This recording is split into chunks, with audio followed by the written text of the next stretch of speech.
Aquí vamos a poner amo y aquí vamos a poner esclavo.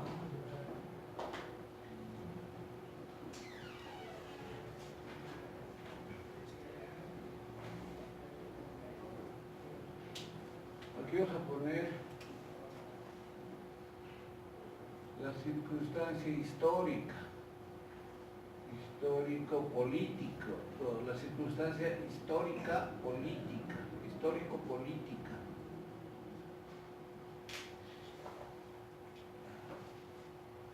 Acá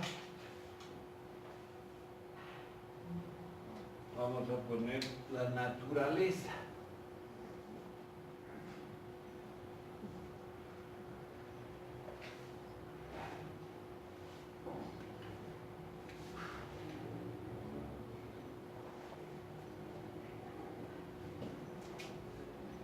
Acá vamos a poner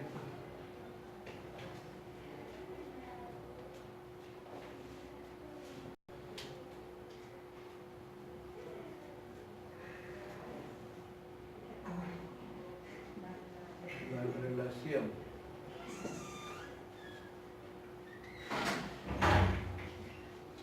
Entonces tenemos en primer lugar la circunstancia histórico-política. ¿Cuál es? Por ejemplo, que un amo sea amo histórica y políticamente, y que ese amo tenga la naturaleza de amo o no tenga la naturaleza de amo. ¿Comprenden, no? Entonces, en el primer caso que tenemos, alguien que con naturaleza de amo es amo. O dicho de otra forma, con el alma de amo es amo. Y en el segundo caso que tenemos, alguien que con la naturaleza de no amo es amo.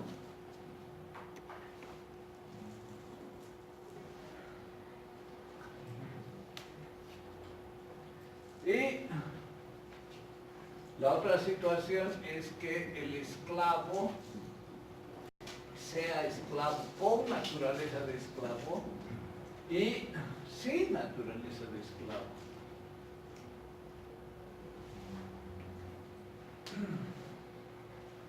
La relación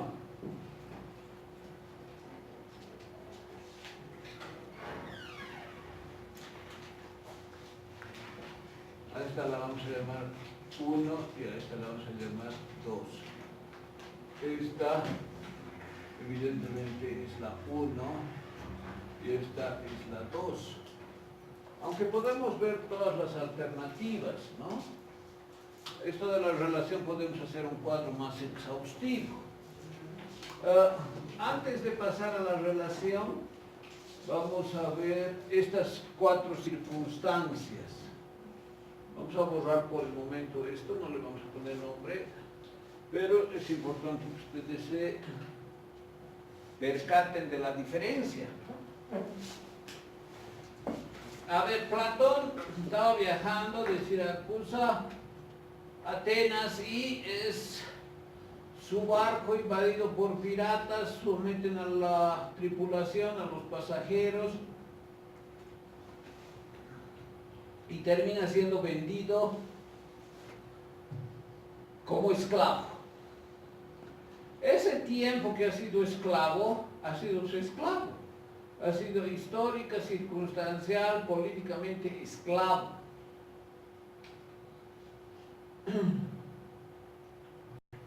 Entonces, eso significa que ha dejado de ser libre y se ha convertido en esclavo. Sí, pero solo política y circunstancialmente. Su alma seguía siendo de un hombre libre. Eso está claro, ¿no? Aunque a un hombre libre lo esclavicen, su alma sigue siendo de hombre libre. Es decir, no se va a someter, diríamos, moral ni espiritualmente a la esclavitud. Aunque lo maniaten, es decir, lo reduzcan físicamente a ser esclavo.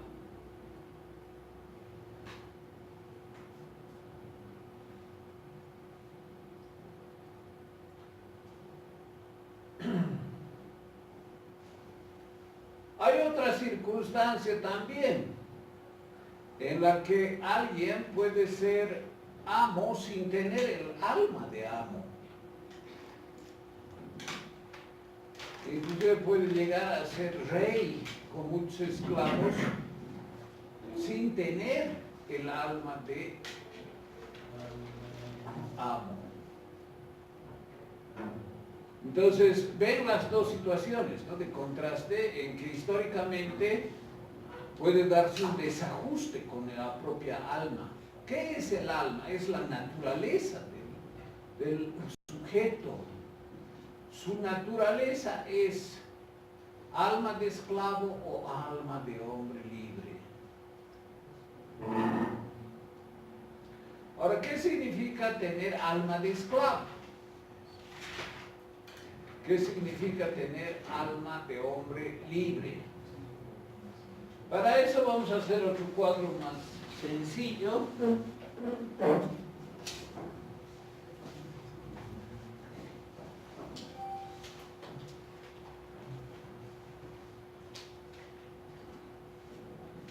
Que consiste en lo siguiente: el amo y el esclavo. Y aquí vamos a ver también lo mismo. Acá vamos a ver el alma y el cuerpo y la plenitud. O como diría Aristóteles, la entelequia. En este pequeño artículo que yo publiqué hace más de 20 años, hay al final una presentación de esta situación. A ver, está por aquí. Pero bueno, ustedes van a encontrar su link. ¿Cómo será el alma de un amo? Bueno, es un alma señorial, ¿no? ¿Qué quiere decir eso? Es lo mismo que una naturaleza, un alma de un hombre libre, el alma de un hombre libre, el alma de un ser para mandar, el alma de un señor, el alma de un padre. La anterior clase les decía del pater familias, ¿no? ¿Quién es el pater familias en Roma? Que deviene de Grecia también. Les decía, el dueño del oikos. ¿Qué es el oikos? La casa. ¿Y la casa qué es? No es solo la construcción arquitectónica donde vive él y su familia, sino es... Sí, también, pero también son las otras propiedades, ¿no? En el campo son los esclavos que tiene, son las concubinas que tiene, son las esclavas que tiene, que también son esclavas sexuales, por supuesto. Entonces ese es el Señor, es el Padre. ¿Cómo se comporta con los hijos? Aristóteles les decía, rechaza que un esclavo sea tutor del hijo de un señor. ¿Por qué? Porque le va a transmitir su alma de esclavo al niño, al joven, y eso va en detrimento de la estabilidad de la polis, porque la estabilidad de la polis se basa también en la educación de los que van a estar al mando, y los que van a estar al mando no pueden educarse gracias a los esclavos, teniendo por maestros a los esclavos, porque esos esclavos van a transmitir a las nuevas generaciones de gobierno de la polis su alma de esclavos. Entonces, Aristóteles dice, el señor, el padre de familias, como dirían posteriormente los romanos, tiene que encargarse personalmente de la educación de sus hijos, y particularmente de los varones.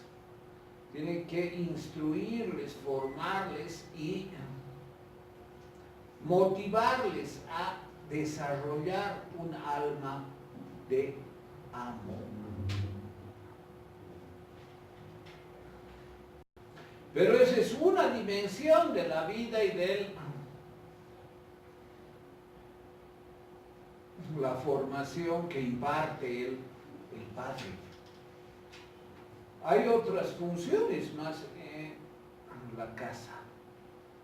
¿Cuáles son? Estamos hablando del ámbito doméstico, privado, no estamos hablando del ámbito público, sino del privado. Otro ámbito, otra función en el ámbito privado es el marido. Ser marido, ¿en qué consiste? En guiar a la mujer por el camino de la recta moral.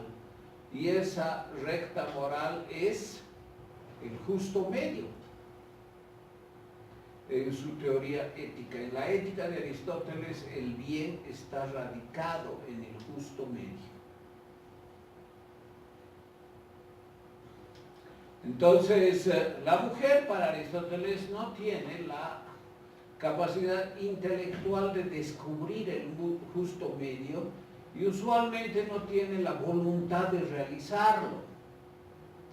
Entonces el marido, estamos hablando de la mujer principal, la madre de los herederos, porque lo que importa en definitiva es la herencia, porque puede tener otros hijos que sean bastardos, con las esclavas, con las concubinas, pero ellos no cuentan, y si cuentan, cuentan poco. Los que cuentan son los hijos legítimos, los hijos legales, los hijos de la madre que es la esposa, porque es sabido que cada señor tiene varias mujeres en su propia casa. No solo las esclavas, sino las secundarias, las concubinas, y si es rico puede tener muchas. Entonces, que tenga varias, bueno, no afecta, el asunto es la principal y los hijos, es decir, los herederos. El señor, ¿qué tiene que hacer con esa mujer? Con la mujer principal, tiene que guiarla, porque si es una mujer disoluta, puede tener hijos que no son del Señor. Y si tiene hijos de otro, van a aparecer como hijos del Señor, herederos de su fortuna y de los bienes de su casa. Eso no puede ser. Eso va en contra de los intereses públicos. Porque los intereses públicos, como hemos visto, incluyen la estabilidad. Y la estabilidad supone que se reproduzca el núcleo familiar con la mujer principal como la madre de los hijos del Señor. Entonces el Señor tiene que enseñarle, guiarle, orientarla a la mujer principal para que tenga una vida monogámica, restringida a las relaciones sexuales con el Señor, para garantizar los herederos, para garantizar la herencia y que los hijos sean los hijos del Señor. Entonces, desde el punto de vista moral, el Señor tiene que comportarse como una guía de la mujer principal, con autoridad, con mando. La mujer existe para completar el cuadro de la vida privada en el entorno de la casa del oikos. Bueno, esa es otra función. Otra función, ¿cuál es? La del amo frente a los esclavos. Entonces, ¿cuál es el alma del amo? Es el alma del Señor, el que sabe ser padre, el que sabe ser marido y el que sabe ser esclavista, es decir, el que usa a los esclavos para beneficio privado, pero también con una utilidad pública ulterior. Porque que haya esclavos no es solo para que tengan servidumbre en su hogar. Los señores y también sus mujeres, sino, en definitiva, como hemos visto, es para el desarrollo económico de la polis. Y Aristóteles está muy claro en eso. Él entiende que la función de los esclavos es eminentemente económica. Entonces, él sueña con una relación eril perfecta. ¿Cuál es la relación eril perfecta? La que se da entre el amo que tiene cuerpo de amo y alma de amo, y la que se da con el esclavo que tiene alma de esclavo y cuerpo de esclavo. Esa es la relación eril perfecta.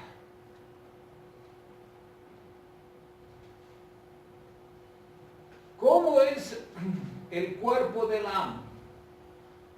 El amo no debe ser una persona débil, enfermiza, raquítica, pero tampoco es necesario que sea fuerte. Debe ser razonablemente con un buen físico, que le permita ejercer mando. Porque a un amo debilucho, pequeño, enclenque, tampoco se le cree mucho como amo. Entonces, un porte relativamente aceptable. Ese es el buen cuerpo. Los griegos decían kalokagatia, que en griego significa bueno y bello al mismo tiempo. Ese es un concepto griego de la época clásica, la kalokagatia, que consiste en ser hermoso y ser bueno al mismo tiempo. Entonces, ¿qué significa que el amo sea hermoso y bueno? Que tenga un buen porte, no puede ser un enclenque, pero además, y eso es lo más importante, que tenga alma de amo. ¿Qué significa tener alma de amo? Lo que estamos viendo. Alguien capaz de dirigir moralmente a la mujer, por ejemplo. Alguien capaz de formar a los hijos jóvenes o niños, por ejemplo. Alguien capaz de ejercer el mando sobre el esclavo. Hay que pensar que la mayor parte de los esclavos en Atenas estaban sometidos a la peor servidumbre. De acuerdo a los textos de Moses Finley que hemos visto, había esclavos en una enorme cantidad de oficios en Atenas. Inclusive había comerciantes que eran esclavos y decían que eran libres, y se hacían pasar por libres para ejercer el comercio con conocimiento de sus amos. No es que estaban engañando a sus amos, les decían, hazte pasar por libre para que puedas vender y no te traten de una forma despectiva y crean que estás engañando, ¿no? Hazte pasar por libre y así obtenía mejores condiciones de venta de productos. Entonces, eso por ejemplo es algo bastante específico de Atenas, por las características que hemos visto de la esclavitud. También había esclavos que se dedicaban al orden público, hemos dicho, inclusive tenían armas, flechas, lucecitas. Habían esclavos que eran médicos que solo podían atender esclavos, y los esclavos solo podían ser atendidos por otros esclavos. Es decir, un esclavo se enfermaba, solo podía atenderle un médico que sea otro esclavo. Entonces, esas condiciones de vida influyeron para que Aristóteles desarrollara esta filosofía política de la esclavitud que diga, hay una relación eril perfecta. ¿Cuál es la relación eril perfecta? Esta, ¿no? En la que el amo tiene alma de amo, tiene cuerpo de amo y se relaciona con un esclavo que tiene alma y cuerpo de esclavo. Entonces esta es la relación 1 y esa es la relación perfecta, relación eril perfecta, digamos, es la máxima, y la vamos a poner así, la mayor perfección de la relación eril es la que se da cuando el amo tiene alma y cuerpo de amo y el esclavo tiene alma y cuerpo de esclavo. ¿Por qué es la relación eril perfecta? Eril por ejemplo es con H, ¿no? Que es relación de amo-esclavo. Como se puede decir, relación conyugal es la relación de señor y mujer, o marido y mujer. La relación eril es la del amo y el esclavo. ¿Por qué? Porque en el fondo, políticamente, todos son felices. Y todos, de alguna manera, progresan. Es decir, hay estabilidad y progreso en la sociedad cuando cada uno hace lo que su alma le motiva a hacer y cuando cada uno es lo que su alma le motiva a hacer. Eso es muy importante, ¿no? Fíjense. ¿Por qué es importante? Porque Aristóteles tiene evidentemente una antropología diferenciada. Los hombres no son iguales. Creer que Aristóteles defendía la igualdad entre los hombres es realmente una interpretación muy equivocada de la filosofía política de Aristóteles. En la anterior clase alguien me dio a entender eso, ¿no? Que Aristóteles defendía la igualdad. No, es falso. Él no defendía la igualdad. Él estaba seguro de que existen diferencias naturales entre los seres humanos. Y la diferencia del amo es que radica respecto del esclavo, en que el amo es un ser para sí mismo. En cambio, el esclavo es un ser para otro. Así lo define, ser para otro.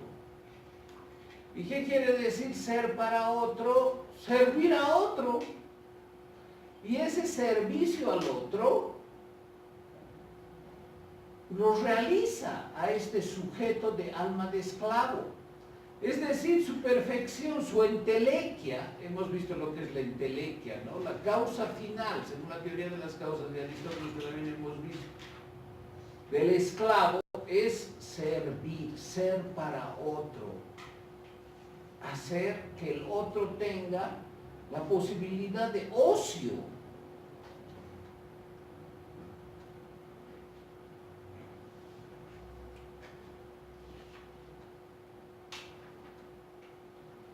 Y claro, ¿cómo va a tener el hombre libre la posibilidad del ocio si no es gracias a las condiciones que le brinda el trabajo del esclavo?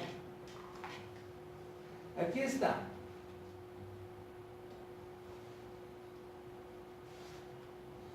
Entonces, ¿cuál es la plenitud de la relación eril? Un esclavo muy fuerte con un alma extraordinariamente dócil, sometida, servil para otro. Y el amo tiene que precautelar eso. ¿Cómo va a precautelar que el esclavo sea servil, dócil y que al mismo tiempo sea fuerte y realice todas las actividades manuales? Algunas actividades, diríamos, no manuales, o que tenían, aparte de un componente manual, cierta creatividad artística e intelectual, también las realizaban, sabemos eso. Los ergasterios, así se llamaban los talleres en Atenas, donde por ejemplo Fidias o los grandes escultores realizaban las obras que conocemos hoy, estaban repletas de esclavos. Estaban repletos los ergasterios de esclavos, porque hacían el trabajo, diríamos, dirigido, conducido por el maestro. Y ese trabajo no parecía en ningún momento que era trabajo de esclavos, ¿no? Sino era el trabajo del maestro. Aunque el 90% lo hubiese hecho los esclavos, era la obra del maestro. Entonces, había también trabajo no solamente manual, sino creativo, artístico y hasta intelectual, pero nunca se les reconocía. Entonces, para Aristóteles, el sentido de la relación eril perfecta con implicaciones económicas, es decir, que se creara una situación económica de producción en la polis, de producción con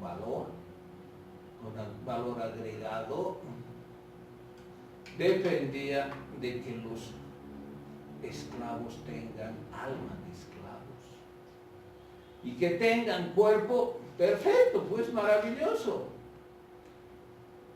Un esclavo debilucho, enfermizo, enclenque, tampoco tenía valor, aunque tenga el alma de esclavo. Y podía darse la situación inversa, ¿no? Un esclavo con cuerpo y alma de amo. Es decir, siendo esclavo que tenga cuerpo y alma de esclavo. Platón estaría en esa situación cuando cayó y lo convirtieron en esclavo. ¿Platón era un debilucho o no? ¿Quién sabe? ¿Nadie sabe? ¿Qué significa Platón? Claro, significa de espaldas anchas, ¿no? Él era un oligarca, entonces posiblemente lo que se lo ve es que no era un debilucho, era una persona de un porte físico, diríamos, respetable, como también Aristóteles. Físicamente ellos no eran unos enclenques, que había algunos enclenques, ¿no? Además no se olviden que la paideia ateniense, como hemos visto, era cuerpo sano en mente sana. Es decir, el cultivo del cuerpo es tan importante como el cultivo de la mente. del intelecto, de las actividades teoréticas, como dice Aristóteles. Entonces, la oligarquía, a la que pertenecía Platón, también formaba a sus hijos en actividades manuales y eso producía un buen físico. Entonces, Platón, al ser esclavizado, se han debido entusiasmar los piratas, ¿no? No porque decían Platón, además seguramente que nadie de los piratas conocía algún escrito de él, pero se ha debido entusiasmar de verlo relativamente fuerte. Entonces, alguien con cuerpo y alma de amo que sea esclavo, ¿puede darse? Sí, pero esa es una aberración histórica, porque va contra natura. Entonces eso es históricamente contraproducente, porque claro, el orden natural de las cosas, cumpliendo su entelequia, es que gobiernen los amos y que obedezcan los esclavos, y los esclavos sean muy fuertes de cuerpo y muy sumisos de alma, que sean para otro. Entonces, ¿cuál sería la peor relación? Que un amo no tenga, no tenga alma de amo, no tenga cuerpo de amo y esté relacionado con un esclavo que no tenga cuerpo de esclavo ni tenga alma de esclavo. Esa es la peor relación, que la vamos a llamar la relación 4, porque en realidad hay 4 tipos de relaciones, ¿no? El cuadro podemos hacerlo más dividido, ¿no? Porque si no va a ser un poco... A ver, vamos a ponerlo así. Alma y cuerpo.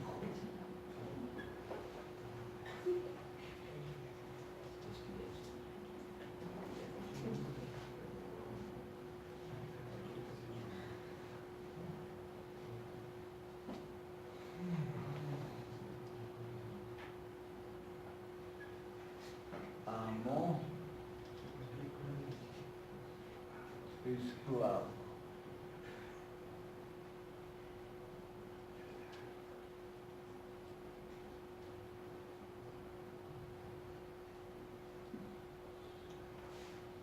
Entonces, un amo con alma de esclavo, un amo con alma de amo y cuerpo de amo está, diríamos, muy bien, es lo máximo.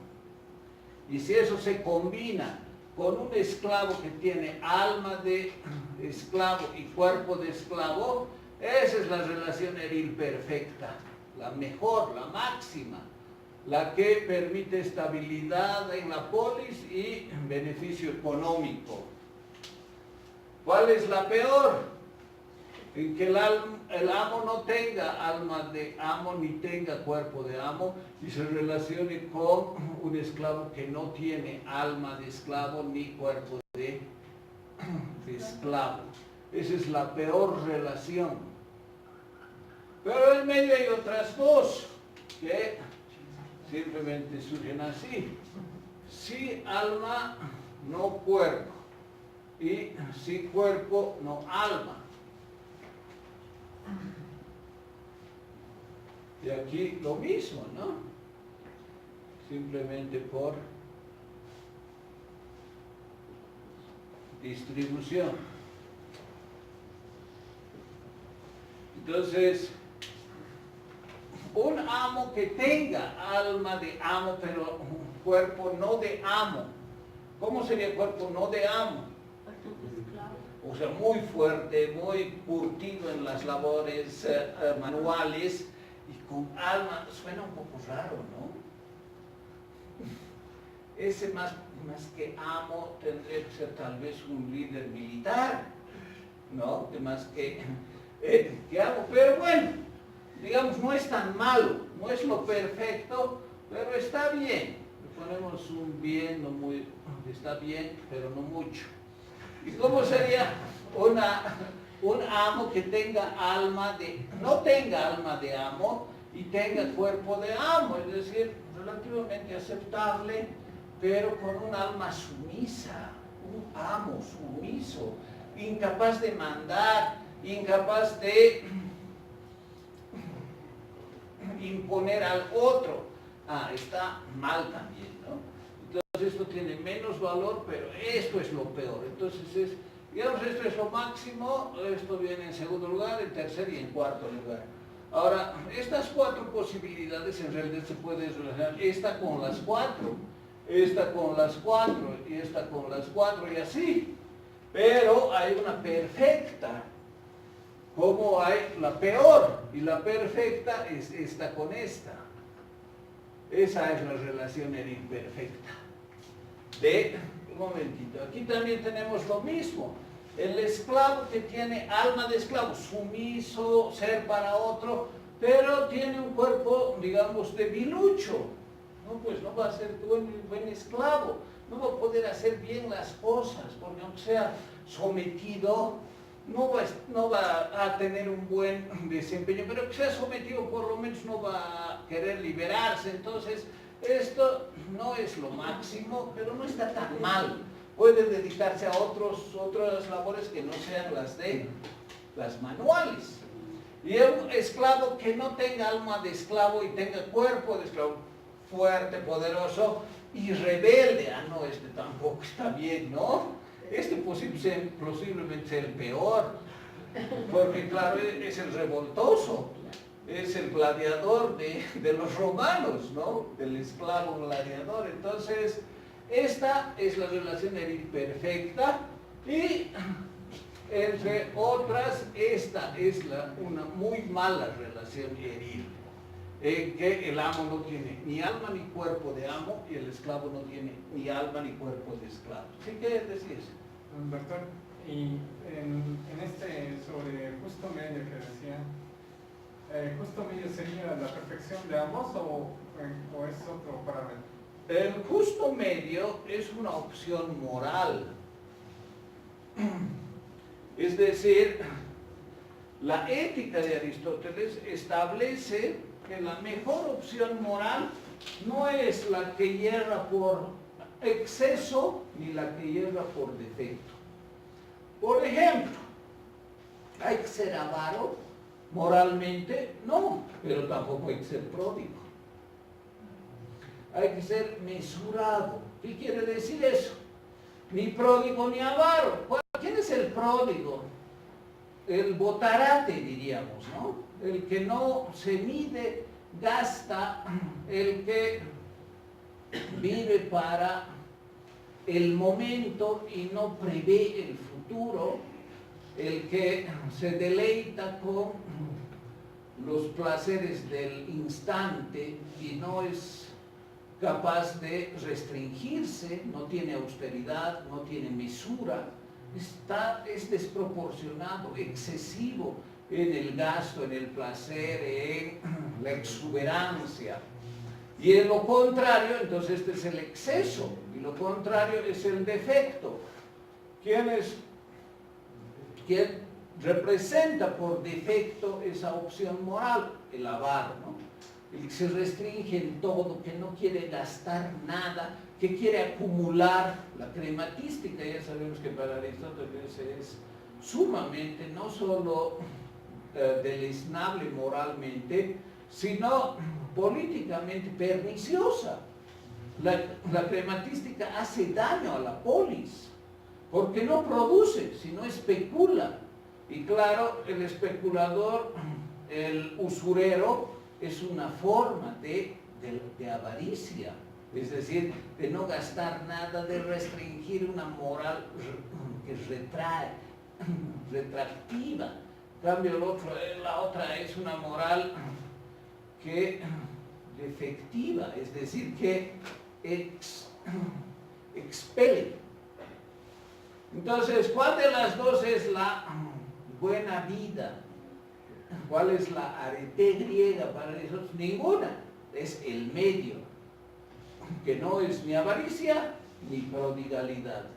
Es el justo medio que cada uno tiene que establecer como punto entre ambos, exceso y defecto. Entonces, el justo medio es la moral de la elección por lo que es intermedio, lo que es equilibrado, lo que es mesurado entre las posiciones extremas. Bueno, aquí no se trata de una elección moral, se trata de una entelequia. ¿Qué es una entelequia? Que las cosas logren para lo que existen. ¿Para qué existe la esclavitud? Para que todos, incluido el esclavo, sea feliz. Fíjense, eso piensa Aristóteles. No es solo para que el amo tenga toda la riqueza que el esclavo le provee gracias a que es explotado y a veces de forma inhumana, no. Además, Aristóteles conocía las formas diversas de la esclavitud y se daba cuenta, y eso es lo que escribe en la política, es que en el fondo el buen régimen es el que da lo que llaman los griegos el bien común. O también el vivir bien, esa expresión aparece en la política, es decir, vivir de tal forma que todos sean relativamente felices. ¿Qué quiere decir relativamente felices? No significa que todos tengan la misma riqueza, esa es una comprensión totalmente equivocada. Significa que realicen la disposición de su naturaleza, o realicen lo que su alma aprecia y con lo que van a estar contentos, felices. Tener alma de esclavo significa realizar esa alma de esclavo, en la servidumbre, en el servicio, en el ser para otro. Y el esclavo que es para otro, naturalmente, por naturaleza, no por imposición histórica, ni militar, ni una coerción extraeconómica, sino por naturaleza, ha de sentirse realizado cuando sea para otro, cuando se sienta que es para otro, que su vida tiene sentido para otro y esa es su felicidad. Así entiende Aristóteles. Entonces, no se trata de dar a todos lo mismo. Esos son los errores de Platón, ¿no? Idealistas soñando, no. Hay que ver cómo es la realidad. ¿Y la realidad cómo es? Que algunos tienen alma de esclavo y otros alma de amos.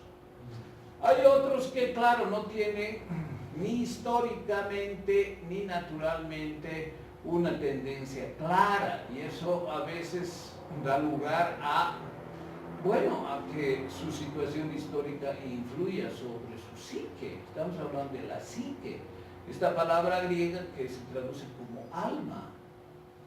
Entonces, cuando dice el alma, está hablando de la psique, y la psique, ¿qué es?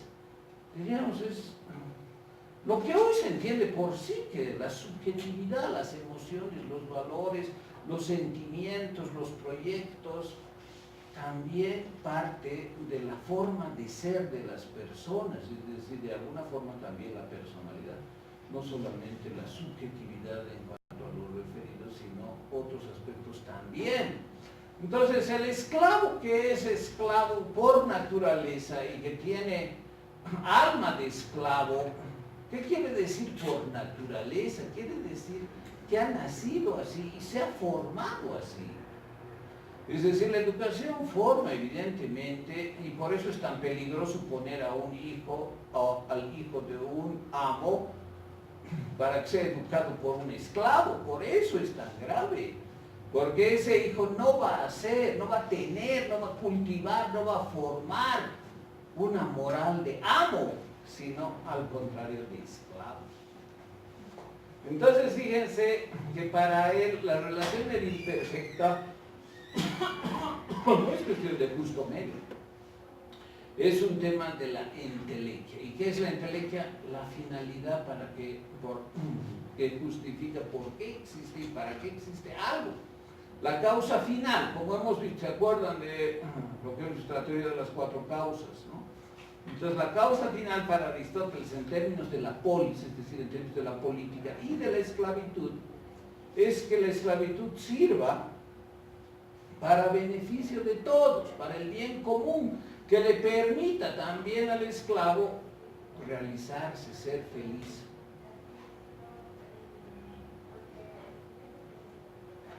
Y claro, cuando se dan distorsiones, las consecuencias no tardan en llegar. ¿Y cuáles son las consecuencias? Por ejemplo, que no haya estabilidad política, que es el principal valor para Aristóteles en la política. El mejor régimen es un régimen mixto, y ese régimen ante todo debe precautelar su propia estabilidad. Bien, entonces tenemos combinaciones de cuerpo y alma de amos con cuerpo y alma de esclavos.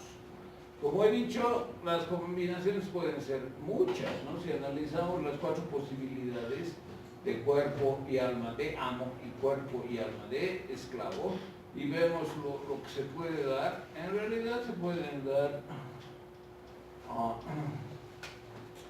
creo que 12.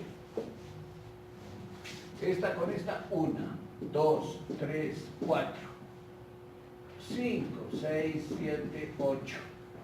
9, 10, 11, 12, 13, 14, 15, 16. 16, claro,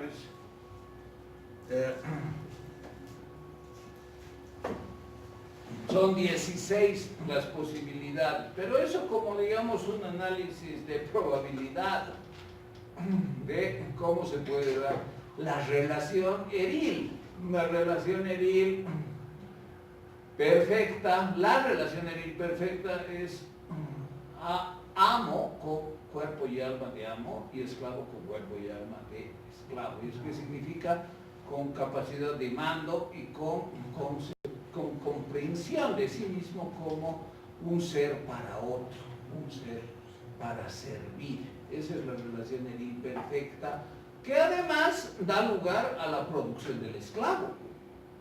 El esclavo tenía protección, había un templo, si llegaba el esclavo ahí, al templo, el amo no lo podía castigar. El principal castigo era darle golpes con algún objeto, ¿no? Generalmente un palo, así los castigaban. Pero también había sanciones para los amos. Si lo pegaba tanto hasta matarlo, había una sanción económica para el amo, es decir, mató a su esclavo pegándolo hasta el extremo de matarlo. Entonces había una sanción. La polis precautelaba la esclavitud y impedía que los amos cometieran excesos y protegía de cierta manera. Estamos hablando de Esparta, de Atenas, no de Esparta, ¿no? Esparta, como les he contado, inclusive establecía un día para matar a los ilotas y de matar, diríamos, festivamente. Quien mataba más era engrandecido como el luchador, como el guerrero hábil, etc. Entonces ese día que les contaba Gripia se llamaba, era en Esparta, pero eso es Esparta. Y cuando Aristóteles habla en la política de la esclavitud, del ser esclavo, hace referencia al alma. Si hace referencia al alma, eso se contrapone evidentemente al cuerpo. Y hablando de esos dos aspectos, se entiende que él también señalaba una forma de ser plena. Un esclavo con alma y cuerpo de esclavo es también en sí misma una entelequia, es decir, es un telos realizado, porque para él ese es el orden de las cosas. El orden de las cosas es que haya polis con gente que sea esclava por naturaleza y con cuerpo de amo y de esclavo, pero con cuerpo y alma de esclavo. Ahora, otra es la situación que se da como distorsión de las circunstancias históricas. Roma ha conquistado Grecia y ha esclavizado a los filósofos griegos. ¿Perdón? Que eran amos, ¿sabes? ¿Qué? Que eran amos. Y ahí se Sí, esclavos. claro, también se puede invertir, o sea, no es nada definitivo. O sea, históricamente, toda una civilización de amos puede convertirse en esclavos, y eso ha pasado. Pero los romanos tampoco eran tontos, ¿no? Bueno, nada de esto vio Aristóteles, no está en el libro, sino simplemente les cuento como referencias históricas. Es decir, no está en ninguno de los libros de Aristóteles. Aristóteles a lo sumo vio el imperio macedónico de su discípulo Alejandro. Entonces, en su libro se ve su teorización acerca de la política, teniendo en cuenta la escala de la polis, y eso hemos visto, ¿no es cierto? La escala que es autosostenible, es decir, la polis debe tener autosostenibilidad, autonomía y autogobierno. Y eso es relativamente pequeño, no puede ser grande. Les había dicho, a ver qué opinan de la paradoja de que pensando así en una escala de polis relativamente pequeña, finalmente haya influido para que su discípulo construyera el más grande imperio de la antigüedad, mayor inclusive al de Persia, al de Egipto o al de la India, que también eran imperios. Entonces, bueno, lo de la China no se conocía, ¿no? Pero tomando en cuenta el occidente, hasta Alejandro no hubo un imperio más extenso.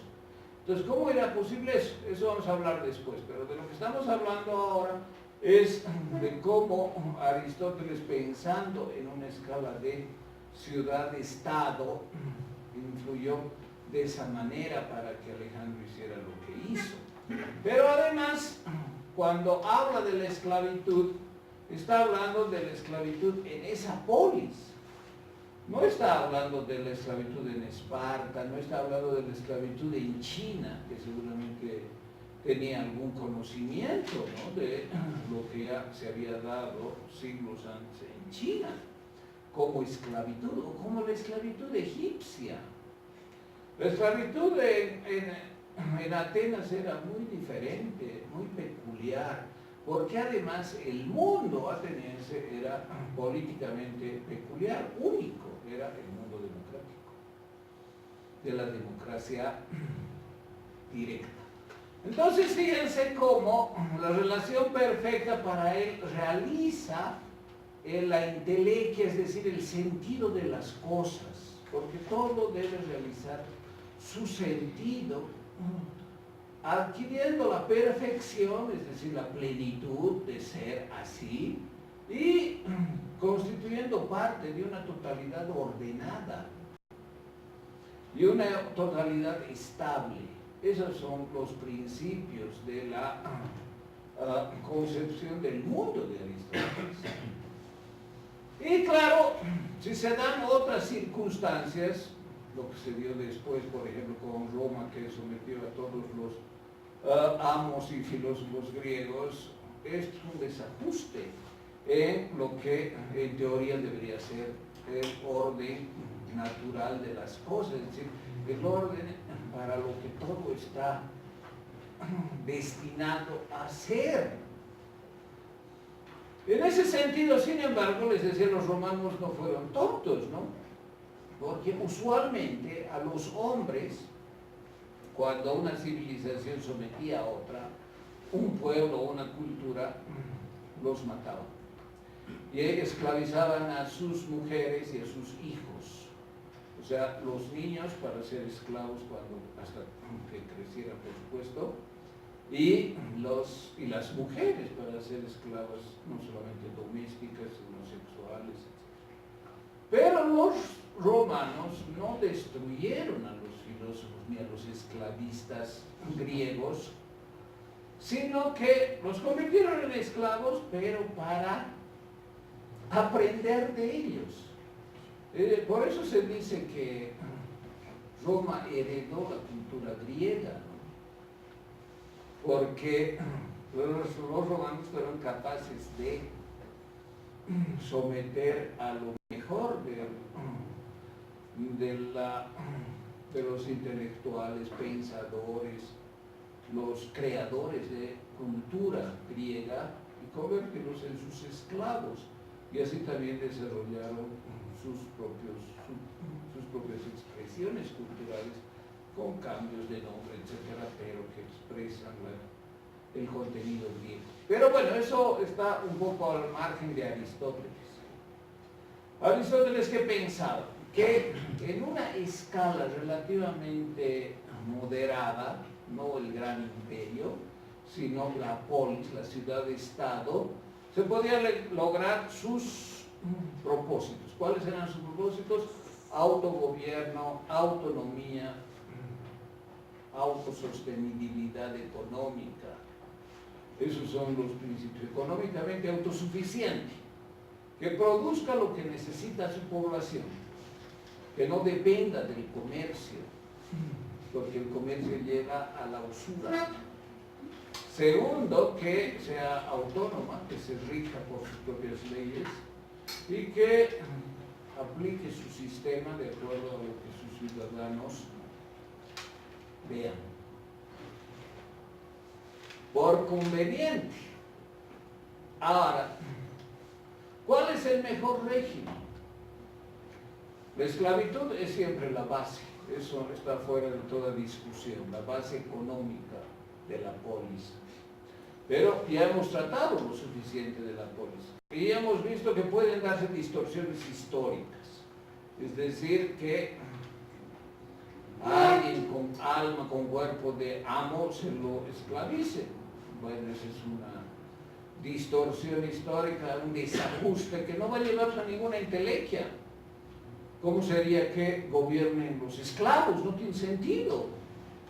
Eso es absurdo.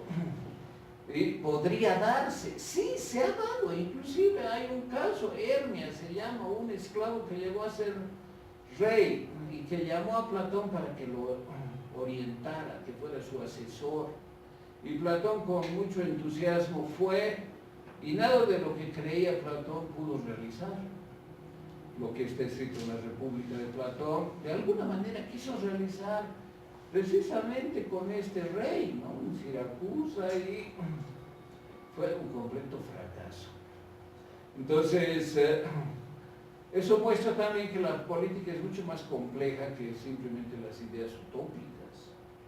Y eso criticaba Aristóteles, criticaba la situación, la posibilidad de que ideas románticas y utópicas orienten las decisiones políticas, lo que puede llevar a situaciones muy extremas.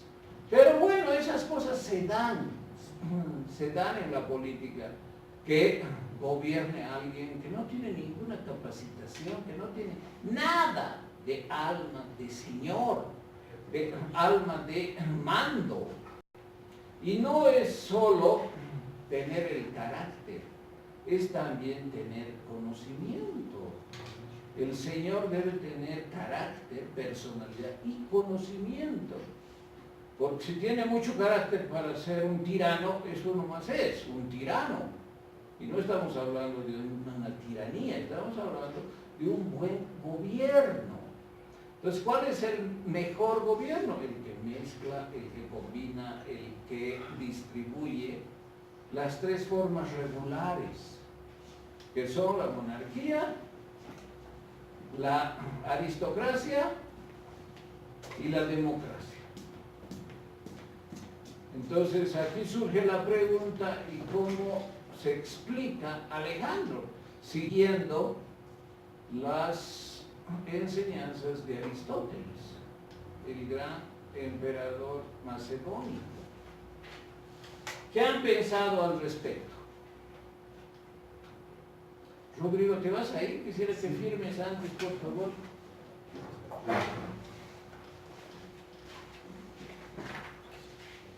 Las dos siguientes.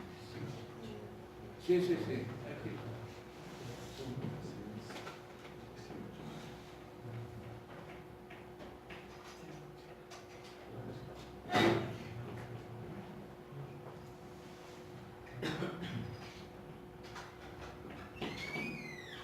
¿Alguien tiene alguna idea al respecto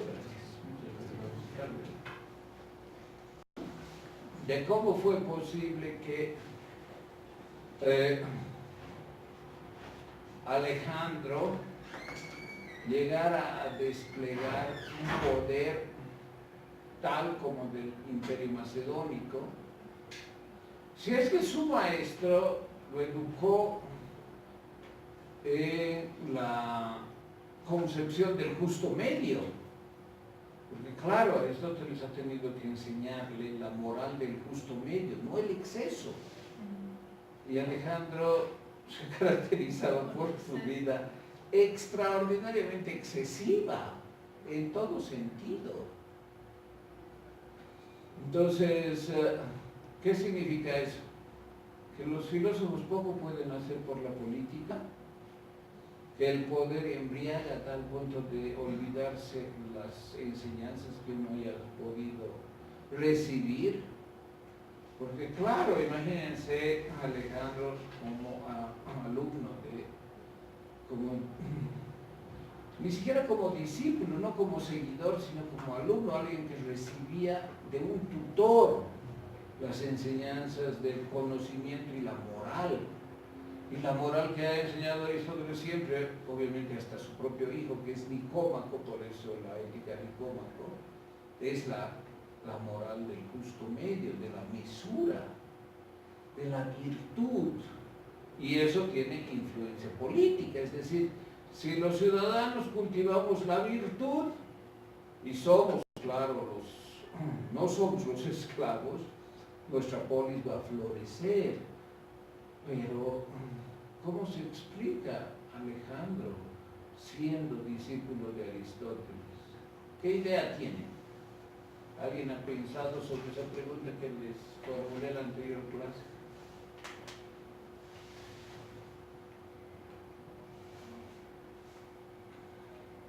¿Quieres decir algo, Carolina? No. Lo que pasa es que esto de la moral del justo medio y esta lógica de un esclavo no van. ¿Y esta qué? La moral del justo medio, pero al mismo tiempo tener esta idea de amos y esclavos no va, porque el amo siempre va a tener excesos. ¿Va a tener qué? Excesos. No, o sea, el ser amo no significa tener excesos. Pero es que es así. O sea, ¿Cuál no es un significa... exceso? Pegar al esclavo hasta matar, ese es un exceso, y eso está mal y está hasta condenado por la ley de Atenas. Está bien, está perfectamente de acuerdo Aristóteles. Pues, ¿cuál va a ser la vida del justo medio del esclavista, o sea, del amo? Ha de ser imponerle al esclavo lo que tiene que imponerle, a veces con castigo, es bueno castigar, porque necesita el esclavo tener algún principio de autoridad, por ejemplo, de autoridad como imagen de que le está sirviendo al amo. Entonces los excesos del amo no van a ser por ser amo, van a ser por ser un mal amo, y puede ser un buen amo. ¿Y cuál es el buen amo? El que opta por el justo medio. ¿En qué? No va a ser blandengue con el esclavo, pero tampoco va a ser un tirano con el esclavo. Entonces va a optar por la medianía de la, diríamos, blandenguería, es decir, de no tener carácter y dejarse propasar, es decir, que el esclavo se propase con él. Y la otra actitud que sería ser un total abusivo con el esclavo. Entonces, entre el abuso extremo y la blandenguería está el medio de ser un buen amo. Esta moral, evidentemente, es para los amos, no es para los esclavos. Los esclavos tienen una característica dada por Aristóteles, que es ser para otro. Entonces, el justo medio no es para el esclavo, es para el amo, Y para el esclavo es ni siquiera cultivar la virtud plenamente, porque para cultivar la virtud plenamente se necesita del ocio. Y el esclavo, por definición, no tiene ocio. Entonces, la virtud del amo radica en cultivar el ocio. ¿Qué significa cultivar el ocio? Tener el tiempo suficiente para reflexionar sobre todo. Es decir, reflexionar sobre la vida, la polis, pero también el deber moral y llevar a cabo esas reflexiones en una vida moral y filosófica. Y eso no puede tener el esclavo. ¿Por qué? Porque su vida está determinada por el amo, que debe ser un buen amo. ¿Qué significa que sea buen amo? Ni blandengue ni abusivo, que le marque como le tiene que marcar. ¿Qué cosa? Lo que hace, lo que es. Y así el amo es feliz y el esclavo también, porque el esclavo tiene un buen amo que le marca el rumbo, que le marca el compás de su actividad de esclavo. No hasta el punto de matarlo, no hasta el punto de explotarlo hasta que muera, que son los excesos de los regímenes esclavistas de China y de Egipto. La muralla china se hizo en gran medida, en una parte por lo menos, con los huesos de los esclavos chinos, sometidos hasta la muerte a construir y construir y construir, y lo mismo en Egipto. Aunque en Egipto se dice que no era tanto, no era tan exigente y que los judíos tenían ciertas prerrogativas. Lo que los judíos han mostrado es que no, que vivían en una situación ya extrema de esclavitud. Una clase hemos dedicado a ver la esclavitud en Atenas para comprender cómo era realmente. No era la esclavitud de la China o de Egipto, era una esclavitud bastante diferente, ni siquiera se parecía a la esclavitud de Esparta con los ilotas, era otra esclavitud, como he dicho, con esclavos inclusive que eran comerciantes, con esclavos que inclusive se hacían pasar por libres, con esclavos que resguardaban el orden de la ciudad. Pero bueno, entonces, ser buen amo implica optar por la medianía. Y esa es la moral de los amos, o sea, también de los jóvenes, ¿no? Porque la medianía le dice a Aristóteles a su hijo en la moral a Nicómaco que opte por eso. Está en el texto, la moral a Nicómaco, la parte correspondiente. Podemos ver después si es que no hay otras preguntas, opiniones o comentarios. Bueno, ¿qué les parece entonces la situación de las enseñanzas de Aristóteles y las acciones de Alejandro? ¿Son conciliables? Sí. Euclides, ¿no? Sí, sí. Tal vez siempre ha habido, digamos, o sea, a pesar de haber sido, no sé, digamos, orientado por Aristóteles, como ha llegado a ser político, conquistador, ¿no? Entonces yo creo que, como ha sido la historia, recurrentemente ha sido algo pragmático también. Entonces tal vez, de acuerdo a las circunstancias, él ha actuado, yo pienso, y siempre, bueno, tal vez algo recurrente que nunca ha habido, digamos, una congruencia entre pensamiento y acción de los políticos, ¿no? O sea, decían una cosa, pero actuaban de otra manera, ¿no? No coherentemente. Tal vez eso le puede demostrar de que, aunque se haya formado en cierta educación, digamos, éticamente,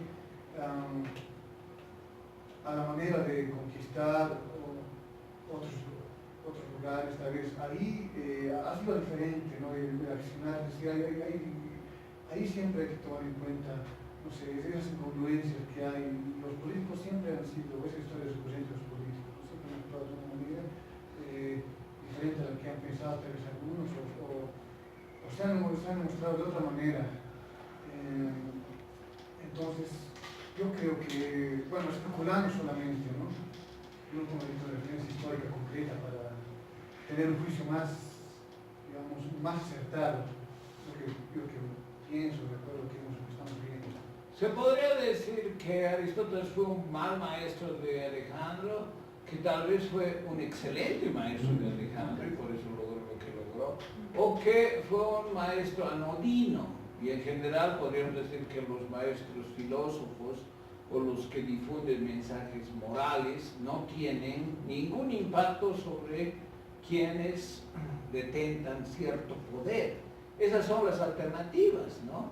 Por lo que tú dices, Euclides, estarías más en la tercera posición, ¿no? Es decir, la posición de que los filósofos y los, diríamos, preceptores o tutores morales no sirven de mucho, o tal vez no sirven para nada cuando se trata de formar, de educar a los líderes políticos.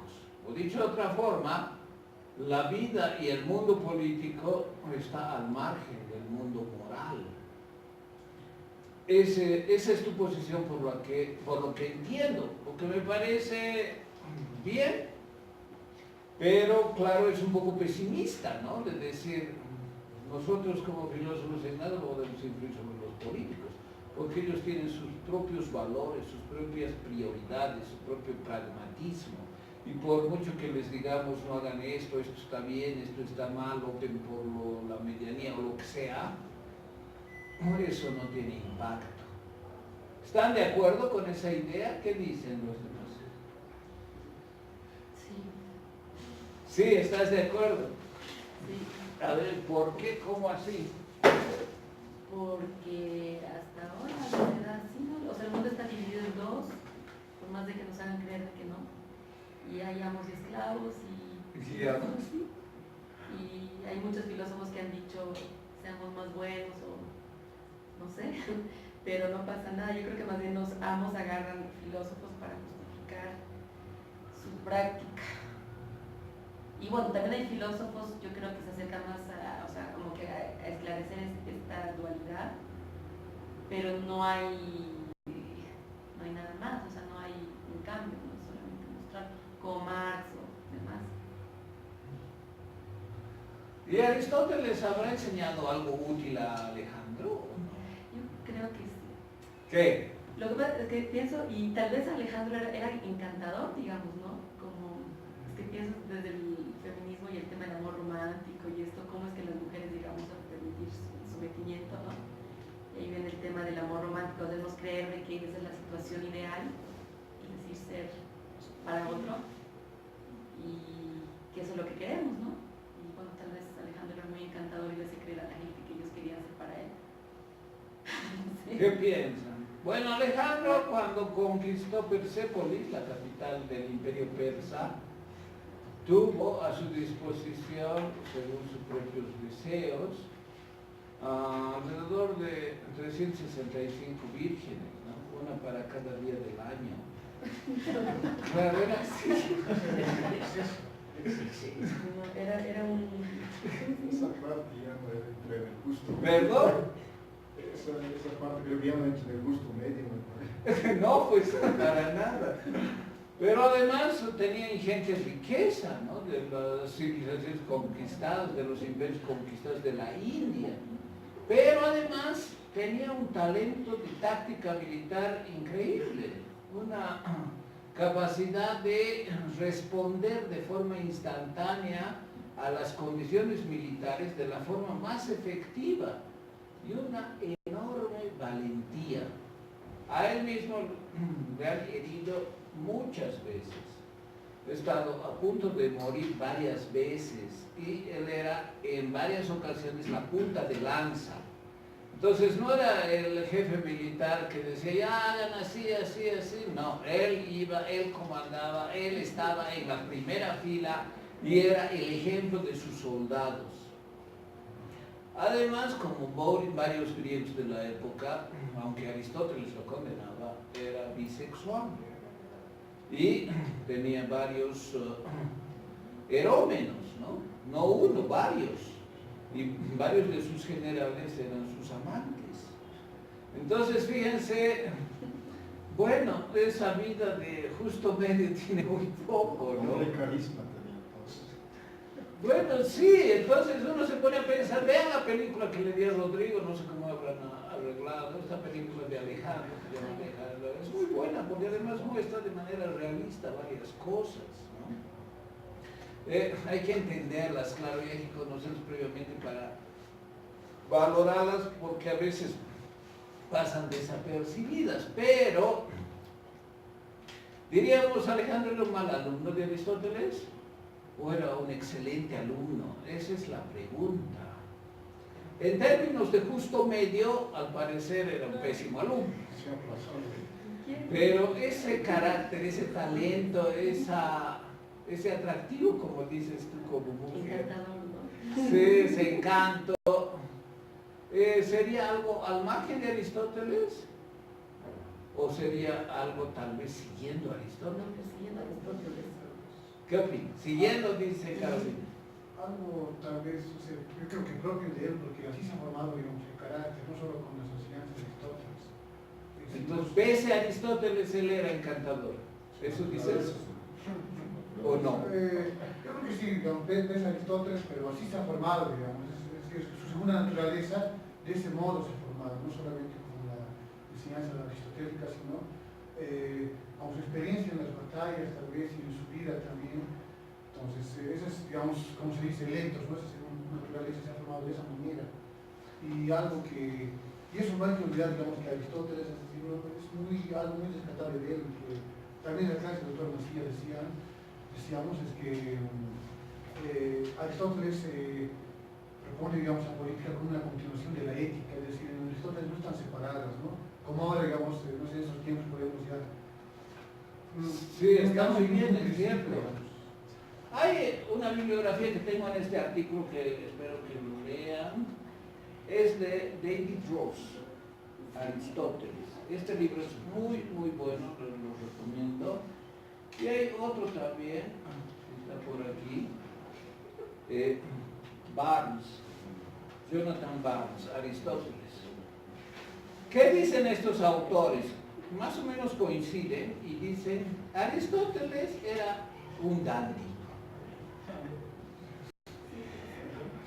De joven era un dandy. ¿Qué significa eso? No era... Bueno, primero se sabe que Sócrates era un viejo feo, ¿no? Que quería seducir a Alcibiades.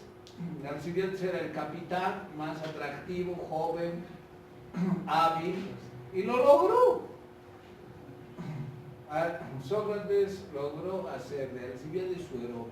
La pederastia era algo usual, era algo hasta, diríamos, encomiable, que algún viejo con un poco atractivo físico, que era Sócrates, pudiese seducir a un joven como era Alcibiades.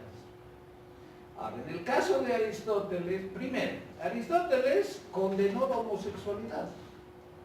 Lo hizo públicamente en varios libros, también en la Ética a Nicómaco. Y condenando la homosexualidad, condenaba también a la pederastia. ¿Saben lo que es la pederastia, no es cierto? Es tener relaciones homosexuales con gran diferencia de edad, en que el erasta o el pederasta es viejo y el erómeno o el joven es joven, ¿no? E inclusive hay textos que dicen, eso lo trata muy bien Foucault, ¿no? Que dice que, bueno, si el joven es imberbe es mejor porque parece mujer, no tiene vellos en la cara. La piel es suave, como si fuese de mujer. Entonces, esos son los ideales de la pederastia ateniense. Pero todo eso es condenado por Aristóteles. ¿Por qué condena Aristóteles la homosexualidad? ¿Alguien Porque no sabe? es natural. No es natural. Sí, dice eso, pero hay otro motivo más fuerte. Porque no es práctico la polis. Eso está muy bien, ¿no? Porque no es beneficioso a la polis que gobierne alguien que ha sido una persona con un rol pasivo en la relación homosexual. quien tiene el rol pasivo en la relación homosexual no tiene el carácter para gobernar. Y ese es el rol de los jóvenes que se introducen a la relación homosexual desde jóvenes. No tienen el rol activo, tienen el rol pasivo. ¿Comprenden, no? Entonces, el rol pasivo homosexual predispone una personalidad, un carácter no de amo. El amo no puede ser de joven, el homosexual, el erómeno pasivo. Entonces, lo de contra natura al final es una consecuencia, pero es esa la verdadera razón, que ¿cómo va a gobernar a alguien que de joven fue complaciente con unos viejos que lo usaron sexualmente? Ese es el razonamiento. Es decir, no tiene el que cumple una función pasiva en la relación homosexual la consistencia, diríamos, de carácter, psíquica, el alma para gobernar como se debe gobernar. Entonces, por esa razón, Aristóteles condena la homosexualidad. También condena la infidelidad. Y hasta propone la monogamia para la polis. Todo es para la polis, en función de la polis. ¿Por qué? La monogamia de la mujer, claro, eso tiene que ser. El hombre, bueno, es preferible que sí sea monógamo, pero si no, ya, ¿qué vamos a hacer? Esa es su actitud, ¿no? Ahora, la fidelidad, claro, tiene que ser cumplida especialmente de la mujer, y de la mujer principal. En eso no se puede transigir nada, ¿no? Porque la monogamia y la fidelidad de la mujer y deseable del Señor, porque así se consolida la casa, y si se consolida la casa, se consolida la polis. La consolidación de la casa es la consolidación de la polis. ¿Y eso qué significa? Una casa en que, aunque el marido no sea absolutamente fiel, pero que muestre fidelidad, que pretenda valorar la fidelidad y que no sea una desvergüenza, ¿no? Como era en tiempos de Sócrates, que, bueno, el banquete terminaba en orgías. O sea, que no sea la desvergonzada sociedad que finalmente tolera y hasta valora ese desenlace de los llamados banquetes o simposios, ¿no? Entonces, tiene ese discurso moral. ¿Ustedes piensan que es hipócrita? Y él mismo era un dandy. ¿Por qué dice Barnes? ¿Por qué dice David Ross que era dandy? ¿En qué consistía que era un dandy? Primero, se vestía con mucho lujo.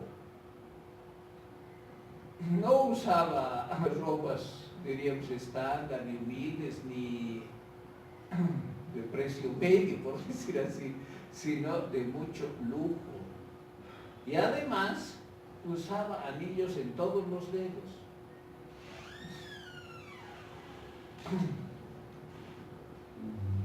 Tal vez algunos no toman en cuenta mucho estos detalles, ¿no? Pero creo que valen la pena. Por lo menos vale la pena conocer que fue así. Entonces, era un dandy en el sentido de que quería tal vez seducir también. En el texto que yo les he dado, bueno, creo que no todos han copiado, pero se va a publicar en honor a los 2400 años del nacimiento de Aristóteles. Hablo de Filis. Este texto es un poco largo. Y para mí hay que conocer esto porque permite entender mejor los contenidos de la filosofía política. ¿Quién era Filis? Les he dicho en una clase anterior, les he mostrado inclusive una ilustración, ¿no? Filis era una cortesana en algún lugar conquistado por Alejandro. Y esta cortesana, al parecer Aristóteles a Alejandro, su discípulo, le invita a visitar el palacio que había conquistado su discípulo, va y conoce a las mujeres, ¿no? Que los palacios incluyen mujeres, claro, cortesanas, riqueza, y eran los conquistados los nuevos dueños. Entonces, parece que le gusta a Aristóteles Filis, y Filis, que era, en realidad cortesana quiere decir, es un eufemismo para prostituta, ¿no? de ese entorno palaciego. Entonces, parece, eso dice la leyenda, y hay muchos grabados de esto. Este es Aristóteles, y esta es Filis. Que Filis le habría dicho, ¿quieres acostarte conmigo? Ya, está bien, pero primero quiero cabalgarte desnudos los dos. Y cabalgarte en ese caso significaba algo literal, y por el patio. Entonces hay varios, y claro, después lo ve el mismo Alejandro, ¿no? Y al día siguiente le pregunta, ¿y cómo fue? ¿Qué pasó? Pues haberlo visto, y Aristóteles se sentía avergonzado. Y así es la leyenda, no se sabe exactamente si es verdad o no. Posiblemente sea solo leyenda, ¿no? Porque hay muchas sobre los filósofos antiguos, pero muestra, aunque sea solo leyenda, muestra también, ya viejo, porque no estamos hablando de Aristóteles niño, ¿no? Que les he mostrado tenía una bola de metal para despertar porque era insaciable su deseo de leer. Entonces, al parecer había aceptado y da un paseo en el jardín con Filis al lomo, ¿no? Como si fuese un caballo, y después se supone que tuvieron relaciones sexuales. Bueno, al margen de la leyenda, lo que esto sí muestra es que evidentemente Aristóteles, pese a estar viejo, mantenía ese, por lo menos ese deseo, ¿no? de, bueno, rebasar también sus propios preceptos morales, de fidelidad, etc. Y en ese sentido, parece que tuviese un doble discurso, si es que algo de esto es verdad. ¿Será verdad o no será verdad? Esa es la pregunta que yo hago en este artículo, tomando en cuenta además su filosofía en distintos, diríamos, sistemas. En el sistema de la cosmología, en el sistema de la política, en el sistema de la ética. Es posible que haya el deseo de Aristóteles de establecer una moral pública, pero también es seguro que él está consciente de que eso no se va a cumplir solo por el hecho de promulgarla. Y en ese sentido está consciente de los límites de la filosofía frente a la política. Es lo que tú decías, Euclides, ¿no?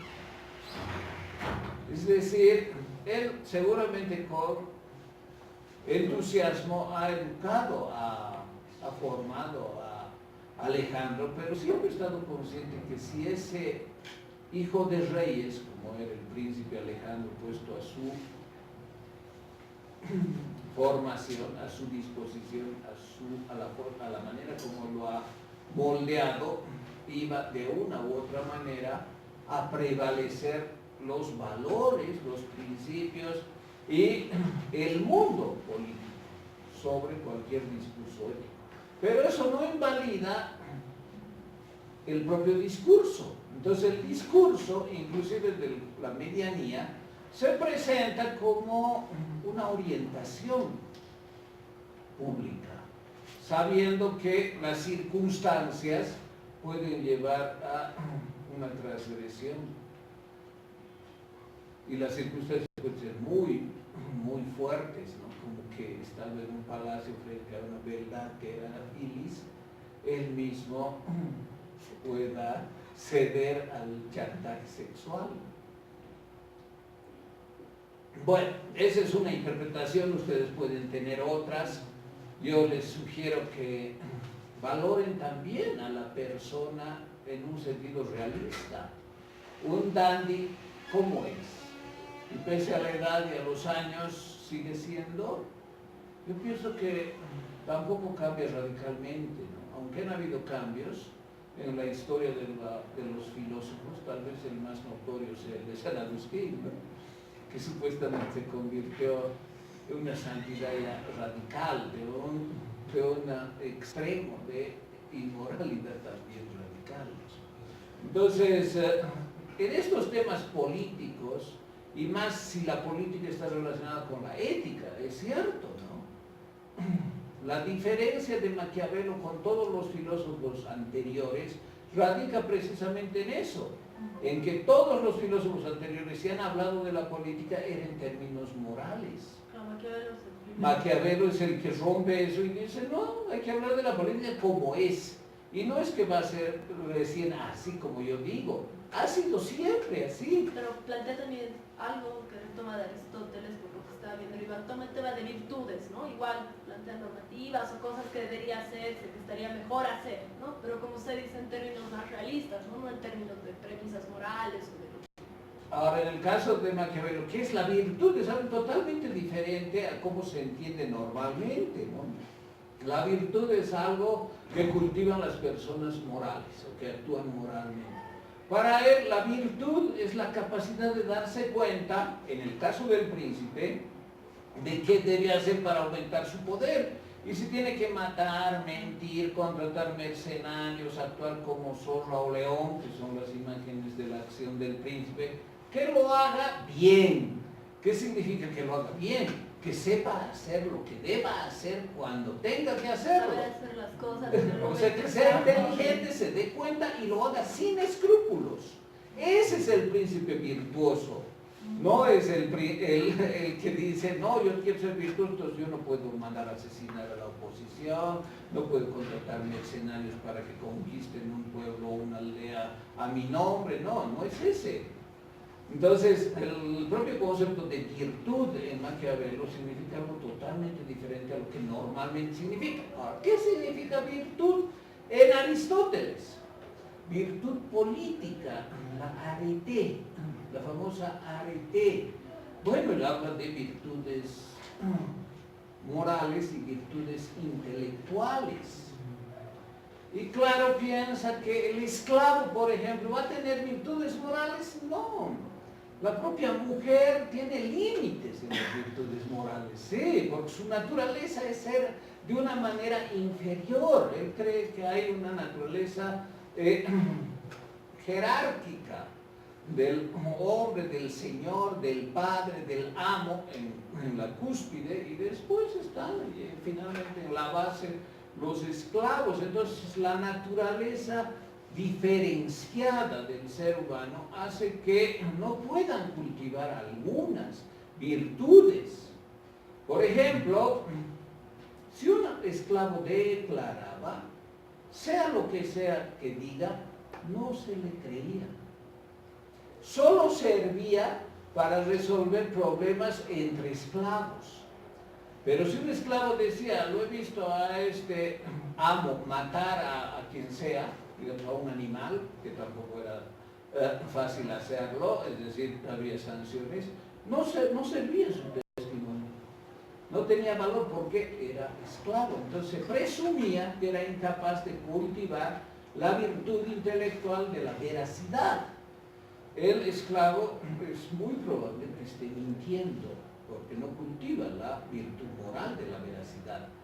Entonces, esa es la diferencia natural. Hay algunos segmentos en la población que mienten por naturaleza, que roban por situación, que son sumisos por esclavitud. Entonces, la diferencia antropológica supone por naturaleza ciertas características que impiden confiar, que impiden tratar a todos en un mismo rango de igualdad antropológica. No, la naturaleza humana es jerárquica, es diferencial. Y por eso la organización política debe tener en cuenta esa diferenciación.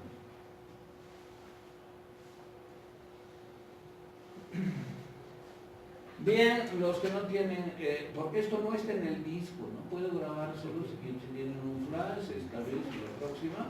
Es una turno un poco larga, de 26 páginas, pero se va a publicar recién este año, así que puedo hacerlo.